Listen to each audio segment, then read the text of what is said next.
रमेश एक साधारण आदमी था, लेकिन उसकी एक आदत थी। वह रोज भगवान शिव की पूजा करता था और हमेशा एक ही बात मांगता था।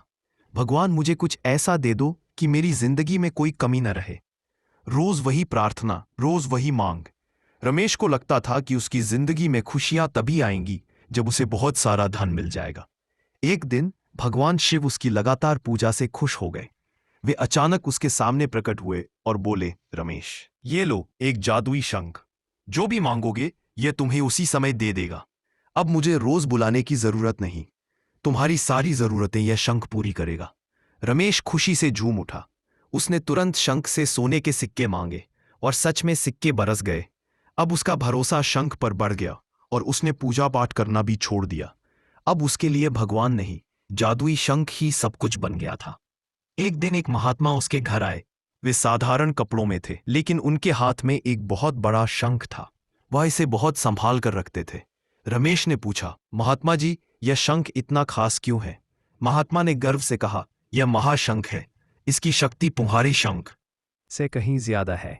इससे अगर एक चीज मांगो तो यह हमेशा दो चीजें देता है, और हर बार दोगुना। रमेश के मन में लालच भर गया। उसे लगा कि उसका शंख तो छोटा मोटा है, यह महाशंख तो उससे 1000 गुना बेहतर है।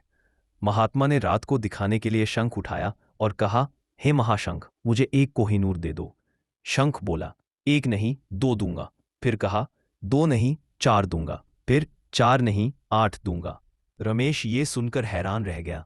उसे लगा ये शंख हर चीज कई कई गुनी देता है। उसके मन में लालच और बढ़ गया। रमेश ने तुरंत कहा, महात्मा जी, मेरा शंख ले लीजिए और अपना महाशंख मुझे दे दीजिए। महात्मा मुस्कुराए। असल में उन्हें पता था कि रमेश को कुछ भी समझ नहीं आया है।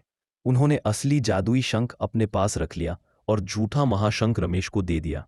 रात को रमेश बड़े उत्साह में उठा। उसने महाशंख से कहा, मुझे सोने के 2 सिक्के दे दो। शंख बोला, 2 नहीं 4 दूंगा। रमेश खुश हो गया। उसने कहा, ठीक है 4 दे दो। शंख बोला, 4 नहीं 8 दूंगा। रमेश और खुश, अच्छा 8 दे दो। शंख फिर बोला, 8 नहीं 16 दूंगा। यही बोलता रहा, 16, 32, 64, 128, पर एक भी सिक्का बाहर नहीं आया। सिर्फ बोलता ही बोलता रहा। अब रमेश को शक होने लगा, लेकिन शंख रुका नहीं। हर बात का दोगुना बोले जाता था, पर देता कुछ भी नहीं था। रमेश ने गुस्से में कहा, तू देगा भी या नहीं? शंख बोला, दे तो दूंगा, लेकिन दोगुना। फिर बोला, दोगुना दोगुना दोगुना, और आवाज और भी तेज होती गई। रमेश के घर के लोग डर गए। रमेश खुद भी परेशान हो गया। अब उसे समझ आया कि महात्मा असली जादुई शंख ले गए और मुझे यह सिर्फ बोलने वाला झूठा शंख पकड़ा गया। लालच हमेशा इंसान को नुकसान पहुंचाता है।